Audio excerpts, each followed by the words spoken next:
Hello, faithful viewer, to quote a much better booktube channel. Um, let's do some Sunday reads. What's going on? What's going on?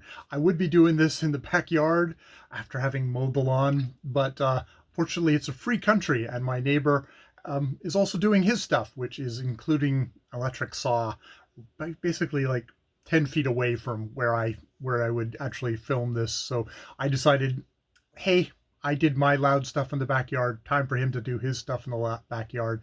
And I'll take the weird stuff, the really weird stuff, talking about books to a phone inside and do it there.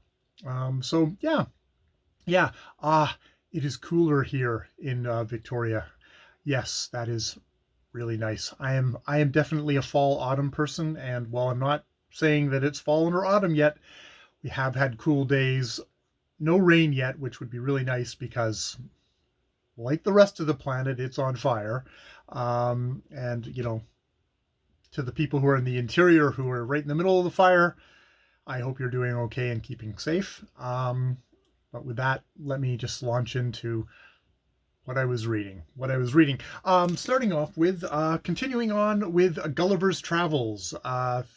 Launched into part two, Brobbingdag. So we finished up with the Lilliputians, the tiny little folk, and are now on the giant folk, where Gulliver has been taken up and basically has become the possession of a giant farmer. And Swift does a really good job of kind of contrasting slightly the power differentials, even though back in even the Lilliputian way, they sort of took him on as something that was sort of he became enslaved to them. Here he is much less power yet again. And Swift was someone who is very much against slavery. And in this book, it really kind of conjures up the ideas of taking indigenous people from their lands and bringing them back to places like England, and basically trundling them around in little boxes and showing them off to crowds. It's AKA kind of a freak show, a geek show sort of idea. So yeah, enjoying that. Again with Swift, he's really interested in, it's like, oh, he needs to go to the bathroom.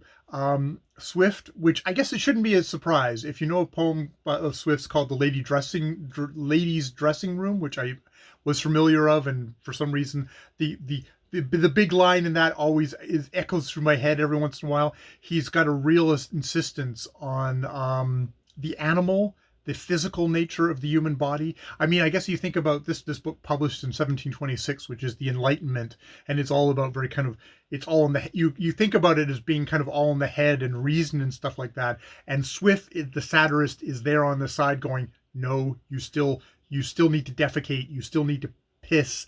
It's all that is in there, and he's there to poke you about it. And that stuff, slavery, kind of power differentials, you can tell he's really interested in. So I'm continuing to enjoy this. I am reading it out loud to myself, and I think that's Swift's language is actually remarkably kind of plain and straightforward for, I know like someone like Samuel Johnson, who is probably the opposite end of this spectrum and is, by my view, is almost unreadable.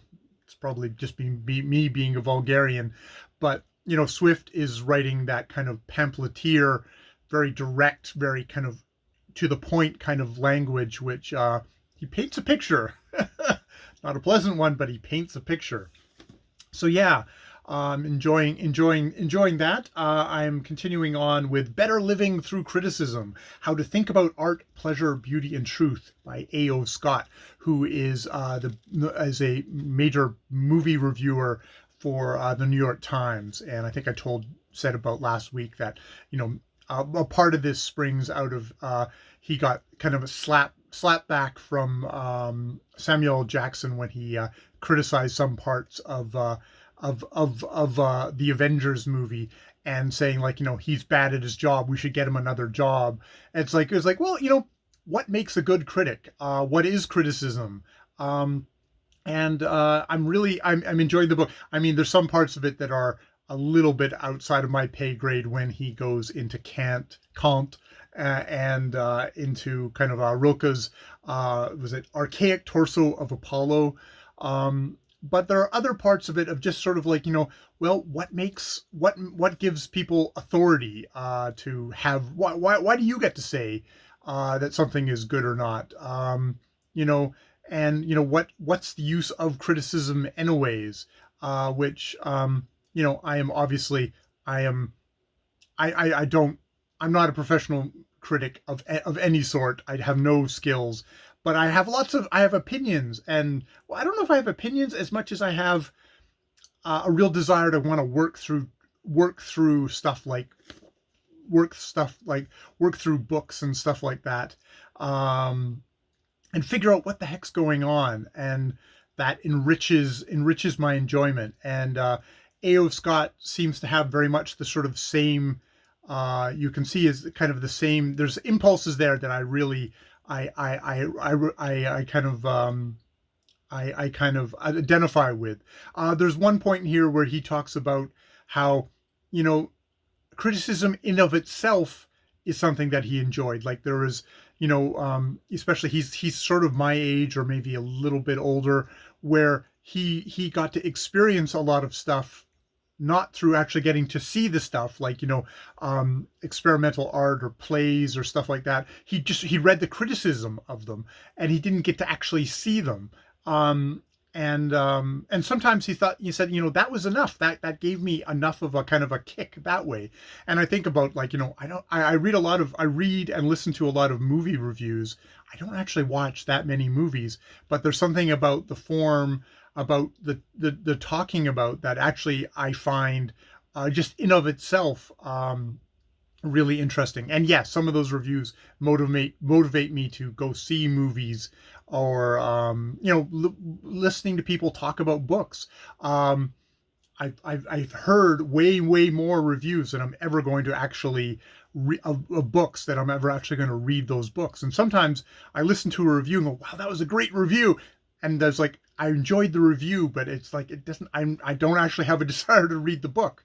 So, it's like we talk about books on in BookTube, but there's something about the criticism, the dialogue, which is separate from actual reading. And sometimes that's like, oh, you need to go, man, I'm doing so much of talking about books, I need to get back to reading books. And there's other times you're going, I'm just enjoying talking about or listening to other people talk about books, but I'm only reading 5 pages a day or something like that. There's also something in there. So, and there's a lot more deeper stuff going on well, we can put that one down, about that A.O. Scott is getting into, but I'm gonna have to slowly deconstruct that and actually make notes, because I sometimes, especially in nonfiction work, especially essays, I'll start an essay and I'll get it all the way to the end of the essay, and I'm like, oh, that was a real cool thing at the end of the essay. It's like, but what was the part at the beginning? I have to flip back and actually figure out. And it's like, oh, how do those connect? Freaking got the memory and attention span of a goldfish here. Yeah. Oh, and the last thing that I'm listening to is The Man from Glengarry by Ralph Connor, aka the Reverend Charles Gordon, a 1901 Canadian bestseller novel of the time, of Ranald MacDonald, and him growing up in this it's southern Ontario area, which is very much continually in all the chapters I've read. I'm up to like chapter 20 or 20 of it at the moment, and it's all talked about as Indian land. This, we don't see any indigenous people, but this is the Indian land, but they've all been disappeared, and we don't see them. And actually, I was thinking, it's like, oh, it's going to be that kind of, those attitudes towards that are going to be difficult. But because there's no native people around, they're magically have been poof, disappeared, gone to wherever. It's not so much that is what I'm finding a challenge, as it's very much that it is a Christian novel. I think Sean the Book Maniac, who is the one who was talking about this at the just that right time when I need a audiobook to read and listen to, and it's like I'll check out LibriVox because he pointed that out, and I jumped on board because I like kind of novels that are kind of older, out of date, out of copyright novels that I can get into that just are sort of completely forgotten. I'll jump into this, and he mentioned that this was considered one of his less didactic books because he got more and more apparently proselytizing as he went along in his literary career, and those books are even less are less readable.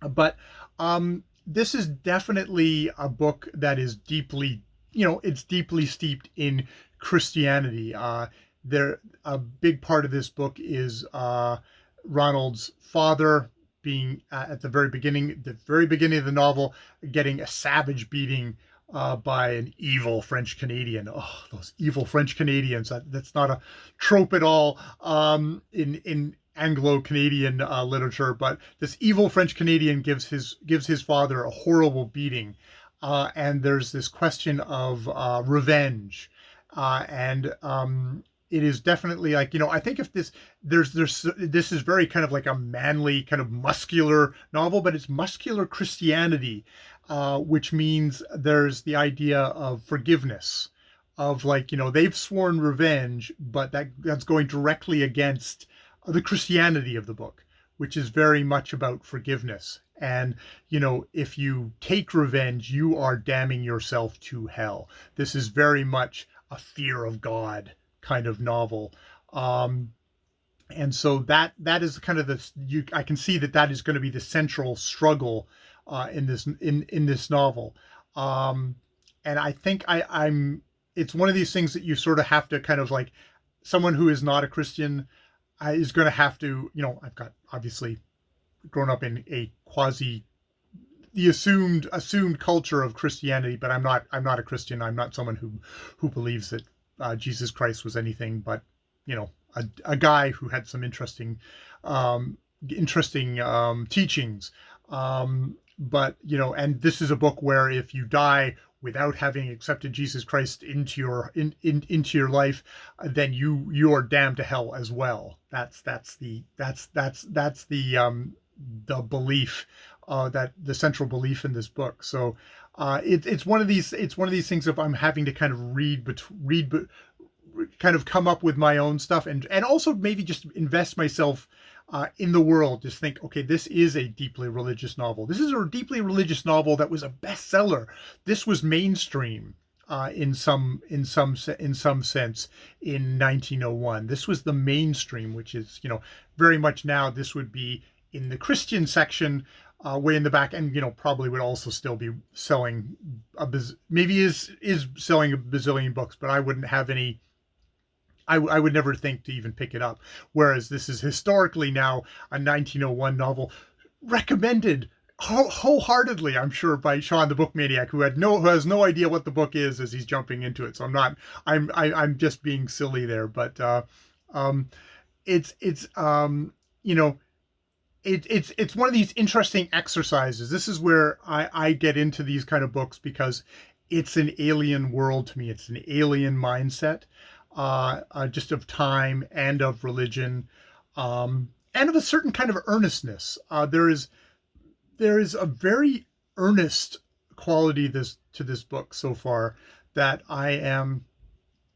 Part of me is rolling my eyes, and the other part of me is like, wow, actually, Ralph Connor is really good at getting this kind of wholesome, simple, kind of pure folk who are like, with very pure, saintly.